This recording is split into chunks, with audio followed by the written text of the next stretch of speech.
सिंध में कोरोना सूरत हाल तशवीशनाक, अस्पतालों में जगह खत्म। वजीर आला सिंध ने खतरे की घंटी बजा दी। कहा आगा खान और इंडस अस्पताल में कोरोना मरीजों के लिए बिस्तर नहीं।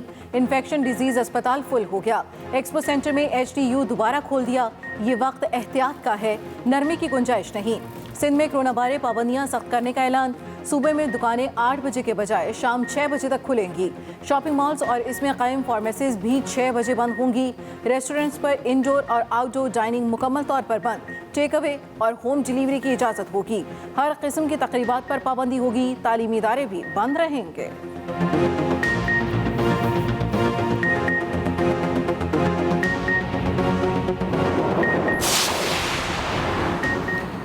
पंजाब में कोरोना SOPs पर अमल दरामद के मुस्बत नतायज जाने लगे। वज़ीर सेहत पंजाब यास्मीन हैं पहली बार कोरोना के यौमिया केसेस 1000 से कम रिपोर्ट हुए। मास्क के इस्तेमाल से 72% कोरोना केसेस पर काबू पाया जा सकता है। हमें अभी कोरोना के साथ जिंदगी गुजारनी है। वबा कहीं नहीं गई। लोग कहते हैं वबा कुछ नहीं, हुकूमत बातें करती है। उन लोगों से पूछें जिन्होंने प्यारों को खोया या इस तकलीफ से गुजरे हैं। यास्मीन राशिद की आवाम से मास्क के इस्तेमाल और कोरोना वैक्सीन लगवाने की अपील। मुल्क भर में कोरोना वायरस के वार बरकरार। एक दिन में मजीद 74 अफराद जिंदगी की बांसी हार गए। 3084 नए केसेस रिपोर्ट हुए। NCOC का महफूज सियाहत के लिए इजलास। 24 मई को खुलने वाले सियाहती मकामात पर SOPs का जायजा लिया गया।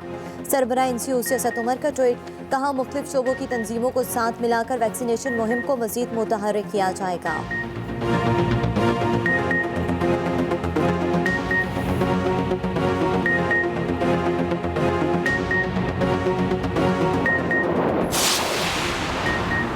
वज़ीर आज़म इमरान खान की ज़ेर सदारत PTI कोर कमेटी का इजलास। सियासी सूरत हाल का जायजा लेकर आइंदा के लाही अमल पर गौर।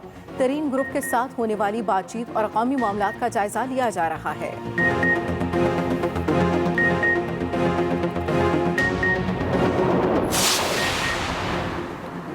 शहबाज शरीफ का नाम ECL में डालकर तौहीन अदालत की गई। इमरान खान झूठ बोल जाते हैं और अगले रोज नया झूठ गढ़ लेते हैं।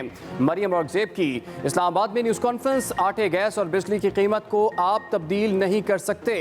नून लीग ने बिजली के सस्ते तरीन मंसूबे लगाए। नवाज शरीफ और मरियम नवाज आवाम की तर्जुमानी करते हैं।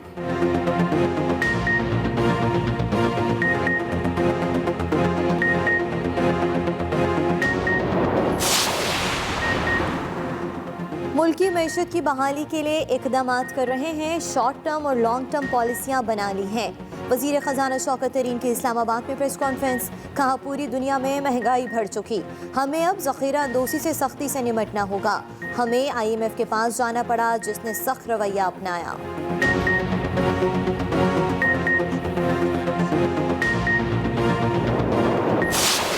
थोड़ी सी जो मईशत चली है तो $3 अरब जो है वो महीने का ट्रेड का खसारा है, जो कि मुस्लिम लीग नून की 5.8% ग्रोथ पे होता था। सिर्फ यहाँ पर रेमिटेंस की गेम है। अगर आपकी मईशत अच्छी है तो क्या लोगों को नौकरियां मिल रही हैं? नहीं मिल रही। क्या गुर्बत में कमी आ रही है? नहीं आ रही। मुल्क में हर हफ्ते 13% की शरह से महंगाई बढ़ रही है।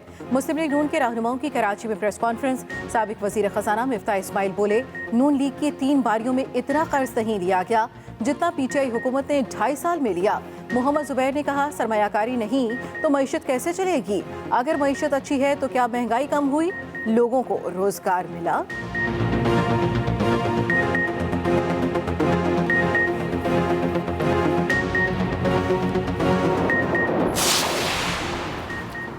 इमरान खान को अपने मुआशी जराइम पर आम आदमी से मुआफ़ी मांगना होगी। चेयरमैन PPP बिलावल भुट्टो फिर PTI हुकूमत पर बरस पड़े। अपने बयान में कहा कि पाकिस्तान के अवाम इमरान खान के मुआशी जराइम पर उन्हें कभी मुआफ़ नहीं करेंगे। इमरान खान का जुर्म सिर्फ महंगाई नहीं बल्कि माफियाज की सरपरस्ती करना भी है। दूसरों पर इल्ज़ामात लगाने वाले इमरान खान अपने गिरेबान में झांके।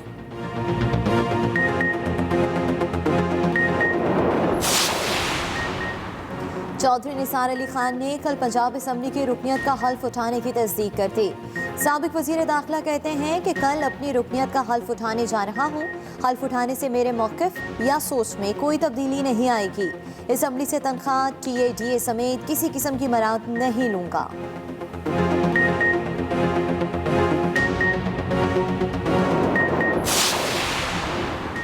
नवाज शरीफ हुकूमत पर तनकीद का कोई मौका हाथ से नहीं जाने देते, हर मामले पर अपनी राय का इजहार करते हैं। वफाकी वज़ीर इत्तलात फवाद चौधरी की साबिक वज़ीर आज़म पर तनकीद, कहा फ़लस्तीन पर इसराइली जारियत, जुल्म और तशद्दुद पर नवाज शरीफ, उनकी बेटी और दामाद का कोई बयान सामने नहीं आया। इस खामोशी का सबब बैरून मुल्क अरबों रुपए की जायदादें हैं।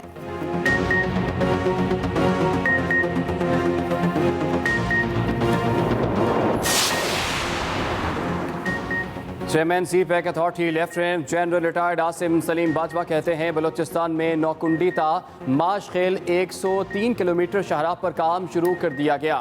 माशखेल से पंजगुर 200 किलोमीटर शाहराह का तफसीली डिज़ाइन तैयार किया जा रहा है।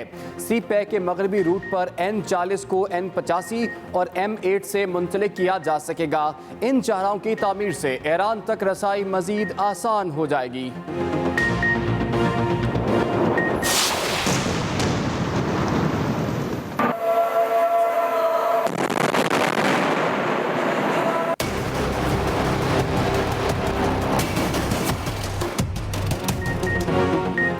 फ़लस्तीनियों की गजा में तबाहाल घरों को वापसी। 11 रोज़ा इसराइली फ़िज़ाई हमलों से 20 लाख की आबादी पर मुश्तमिल गजा पट्टी शदीद मुतासर। सैकड़ों कमर्शल इमारतें, रिहायशी फ्लैट्स और घर मलबे का ढेर बन चुके। पीने का साफ पानी, खुराक, अद्वियात और ज़रूरियात ज़िंदगी के बुनियादी अशिया की शदीद किल्लत। फ़लस्तीनी अपने घरों के मलबे से बची कुची अशिया निकालने में मसरूफ़। मिस्र का गजा में तरक्याती कामों के लिए $500 मिलियन इमदाद का वादा।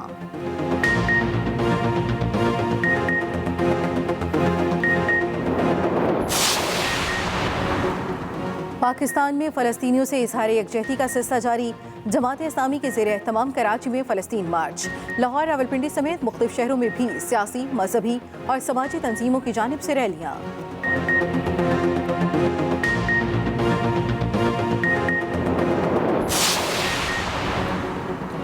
दुनिया भर में इसराइल के फ़लस्तीन में जुल्म के खिलाफ आवाज़ बुलंद होने का सिलसिला जारी। बरतानिया और फ्रांस में बड़ी तादाद में अवाम सड़कों पर निकल आए। इसराइल मुखालिफ नारेबाजी, मुजाहिरीन ने बैनर्स और परचम थाम रखे थे।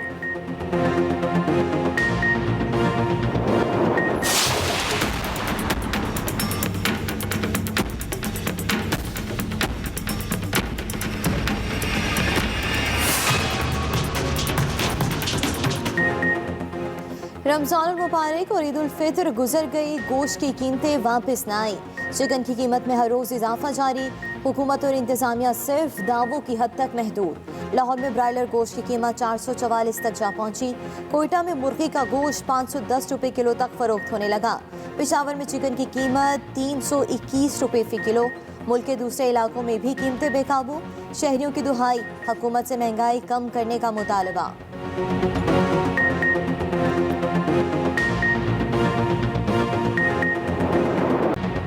मुल्क के मुख्तलिफ इलाकों में मौसम आबरालूद, फिजाओं में घने बादलों का गश्त। लाहौर समेत कई शहरों में बूंदाबांदी, ठंडी हवाओं के भी झोंके। गर्मी का जोर टूट गया। कोटली, बालाकोट, वादी लीपा में गरज चमक के साथ बारिश। बालाई पहाड़ों पर यालाबारी। वादी नीलम में बारिश के बाद सर्दी की लहर। नदी नालों में तुग़यानी और लैंडस्लाइडिंग। कई इलाकों से बिजली गायब।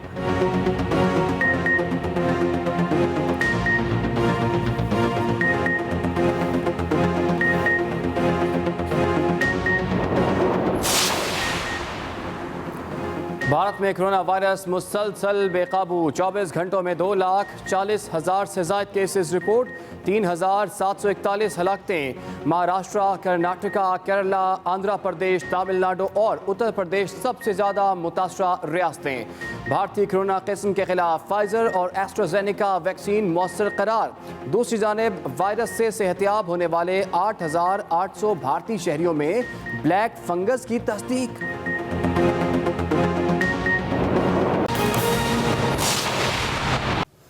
सिंध में कोरोना सूरत हाल तशवीशनाक, अस्पतालों में जगह खत्म। वज़ीर आला सिंध ने खतरे की घंटी बजा दी। कहा बड़े अस्पतालों में कोरोना मरीजों के लिए बिस्तर नहीं। सिंध में कोरोना सूरत हाल तशवीशनाक है, बड़े अस्पतालों में कोरोना मरीजों के लिए बिस्तर नहीं है, ये कहना है वज़ीर आला सिंध का।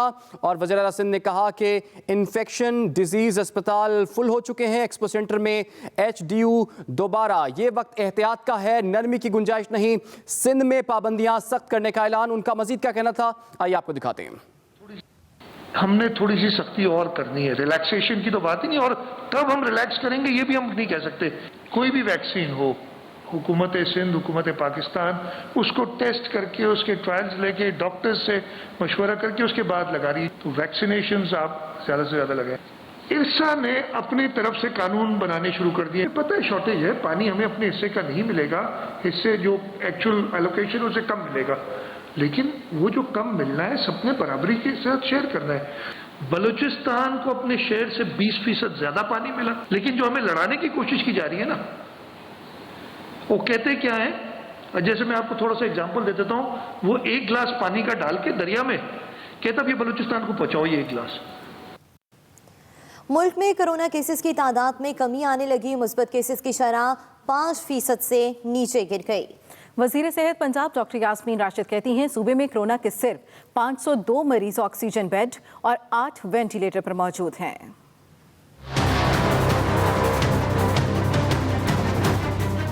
कोरोना केसेस में कमी, मुस्बत केसेस की शरह 5% से कम हो गई। 24 घंटों में 3084 नए केस रिपोर्ट हुए, जबकि वायरस से मुतासरा मजीद 74 मरीज इंतकाल कर गए। पंजाब की वज़ीर सेहत डॉक्टर यास्मीन राशिद के मुताबिक सख्त इक़दामात के बायस कोरोना केसेस में कमी आई है। जो ऑक्सीजनेटेड बेड्स है वो अगर मैं देखूं तो 2922 में से 502 बेड्स ऑक्यूपाइड है, प्राइमरी सेकेंडरी हेल्थ केयर की बता रही हूँ। और जहां तक वेंटिलेटर्स का ताल्लुक है, 8 वेंटिलेटर्स ऑक्यूपाइड है, 111 वेंटिलेटर्स हमारे पास मौजूद है। आप जब जाएं सेंटर पे वैक्सीन लगवाने, याद रखिए कि अगर आपको पहली वैक्सीन कोई लगी हुई है, एहतियातन आप जरूर पूछें कि दूसरी वैक्सीन कौन सी लगा रहे हैं। एस्ट्राजेनेका की पहली वैक्सीन लग रही है, साइनोफार्म की दूसरी वैक्सीन लग रही है। उधर वफाकी वज़ीर असद उमर का कहना है कि वैक्सीनेशन प्रोग्राम में चैम्बर ऑफ कॉमर्स, वकला और दीगर ताजिर तंजीमों को शामिल किया जाएगा।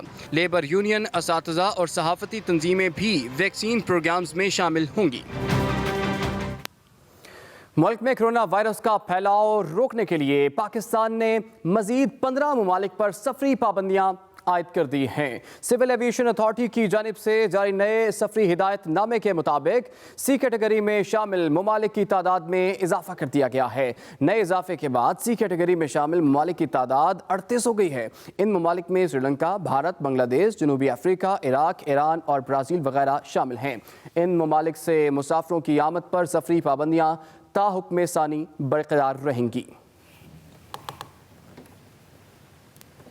आगे बढ़ेंगे। एफबीआर के महसूलात बढ़ने तक मुल्क मकरूज रहेगा। मईशत की बहाली के लिए शॉर्ट टर्म और लॉन्ग टर्म पॉलिसी बना ली है। वजीर खजाना शौकत तरीन की इस्लामाबाद में प्रेस कॉन्फ्रेंस, कहा कि हमें IMF के पास जाना पड़ा जिसने सख्त रवैया अपनाया। तनख्वाहदारों पर टैक्स बढ़ाने की IMF की तजवीज़ कबूल नहीं की। कि हमने कोई 12 सेक्टर्स हैं, उसकी शॉर्ट टर्म, मीडियम और लॉन्ग टर्म प्लानिंग की है। पहली तो चीज़ जो है वो प्राइस स्टेबिलिटी है। हम फूड सरप्लस मुल्क नहीं रह गए, हम फूड डेफिसिट कंट्री हो गए हैं। हमने इकॉनमी को ग्रो करना है। हम आम आदमी के लिए भी स्कीम्स लेके आएंगे जहां उनकी रोजगार हो उनके पास। जब भी हमारा क्राइसिस आया वो इसलिए आया कि हमारे पास डॉलर कम हो गए। इस दफ़ा हमें ये ज़रूरी करना है कि एक्सपोर्ट्स एक्सपोर्ट्स एक्सपोर्ट्स। हमारी रेमिटेंसेस ने हमें इस वक्त तक सहारा दिया हुआ है, और ये मैं कहूँगा यकदम ये रेमिटेंसेस क्यों बढ़ना शुरू हो गई हैं। Overseas Pakistanis love Imran Khan. जब तक FBR के रेवेन्यूज नहीं बढ़ेंगे हुकूमत हमेशा मकरूज ही रहेगी और फिस्कल डेफिसिट जो हैं वो कम नहीं होंगे। पूरे मुल्क से पैसे इकट्ठे होते हैं और 9 शहरों में खर्च हो जाते हैं 85%। सबके लिए ग्रोथ होनी चाहिए, मिडिल क्लास के लिए, अमीर के लिए एक जैसी ग्रोथ होनी चाहिए।